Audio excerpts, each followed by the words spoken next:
ഇതിൽ കൂടുതൽ എന്ത് സന്തോഷം വേണം അല്ലേ? ഇതാണ് സന്തോഷം.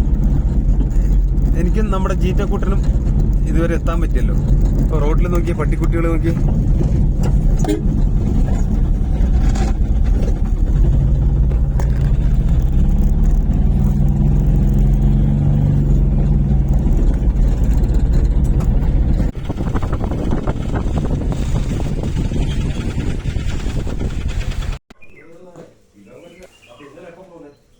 ഇന്നലെ ഞാൻ അപ്പോൾ രാവിലത്തെ ബ്രേക്ക്ഫാസ്റ്റ് കേട്ടോ, ചട്നി, സാമ്പാർ, ദോശ, ഒരു ഓംലേറ്റും കൂടി പറഞ്ഞിട്ടുണ്ട്. അപ്പോൾ ഇന്ന് രാവിലത്തെ ബ്രേക്ക്ഫാസ്റ്റ് എല്ലാം കഴിഞ്ഞു. വണ്ടിയിൽ എണ്ണ തീരെ കുറവായിരുന്നു. മേടിച്ചിട്ടാണ് ഇത്രയും ദൂരം വന്നത്. പിന്നെ ഇന്ന് രാവിലെ തൊടുപുഴയ്ക്ക് മുന്നേ കിടന്ന് ഉറങ്ങിയത് നന്നായി. ഇത് ഇങ്ങനത്തെ ഒരു സ്ഥലം കാണാനൊക്കെ നല്ല ഭംഗിയുള്ള സ്ഥലം തന്നെ. നമുക്കങ്ങനെ രാത്രിയിൽ ഇങ്ങനെ ലോഡും വെച്ച് യാത്ര ചെയ്യാൻ പറ്റിയൊരു സ്ഥലമല്ല കേട്ടോ. അതുപോലെ തന്നെ ഡീസൽ 2 ലിറ്റർ ഇവിടുന്ന് മേടിച്ച് ഒഴിച്ചു. നമുക്കിവിടെ ലൂസായിട്ട് ഡീസൽ കിട്ടുന്ന സ്ഥലം ഉണ്ടായിരുന്നു, ഒരു സോമൻ ചേട്ടന്റെ കട. നല്ല ദോശയായിരുന്നു, നമ്മൾ തന്നെ എടുത്ത് കഴിക്കണം. ചട്നി, സാമ്പാർ എല്ലാം നമ്മുടെ തന്നെ കൊണ്ട് വെച്ച് തരും. നമ്മൾ ആവശ്യത്തിന് എടുത്ത് കഴിച്ചോളാം. ഞാനിപ്പോ 2 ലിറ്റർ ഡീസലും വണ്ടിക്ക് ഒഴിച്ചു. പിന്നെ 2 ദോശ, 1 ഡബിൾ ഓംലേറ്റ്, 1 ചായ, ഇതെല്ലാം കൂടിയിട്ടായത് 310 റുപ്യ. നല്ല ലാഭം തന്നെ കേട്ടോ.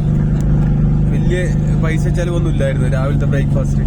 അപ്പൊ ഇന്നലത്തെ ബ്രേക്ക്ഫാസ്റ്റ് ആണെങ്കിൽ വൈഫെല്ലാം തന്നു വിട്ടായിരുന്നു. ബ്രേക്ക്ഫാസ്റ്റ് അല്ല, സോറി, ഇന്നലെ രാത്രിക്ക് കഴിക്കാനുള്ളത് ചിക്കനും ചപ്പാത്തിയെല്ലാം അങ്ങനെ കഴിച്ചു. ഇനി നമുക്ക് ഇവിടുന്ന് ഒരു 10 കിലോമീറ്ററും കൂടിയേ ഉള്ളൂ. ഞാൻ ഒരു 12 മണിയാകുമ്പോൾ ഡെലിവറി കൊടുക്കാന്നാ പറഞ്ഞത്. അപ്പൊ എന്തായാലും നേരത്തെ കാലത്തെ കൊടുക്കാൻ പറ്റിയതിൽ സന്തോഷം, കൊടുക്കാൻ പറ്റുന്നതിൽ സന്തോഷം. പിന്നെ നല്ല സ്ഥലങ്ങൾ കാണാൻ പറ്റി. എല്ലാം കൊണ്ടൊരു ഇവിടെയൊക്കെ മൊത്തം ഇനി ഇവിടുന്ന് അങ്ങോട്ട് ഇനി തേയിലത്തോട്ടമാണ്. തേയിലത്തോട്ടത്തിന്റെ ശൃംഖലയാണ് ഇവിടെ. മൊത്തം തേയിലത്തോട്ടാണ് ഇവിടെ. ഇനി ടൂറിസ്റ്റുകളുടെ തിരക്കായിരിക്കും. നേരം വെളുത്തല്ലോ. ഇനി ഇവിടെയൊക്കെ പിള്ളേർ സിറ്റും എല്ലാം നല്ല അടിപൊളിയായിരിക്കും.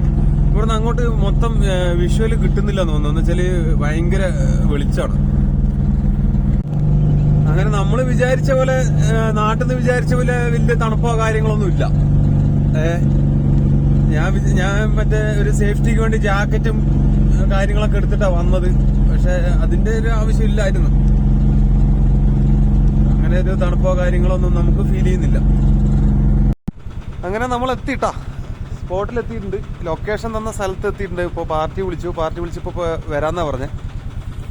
നമ്മുടെ ജീറ്റോക്കുട്ടൻ പുലിക്കുട്ടി ഇവിടെ ഇപ്പുണ്ടേ. അങ്ങനെ ഞങ്ങൾ സ്പോട്ടിലെത്തിയിട്ടാ.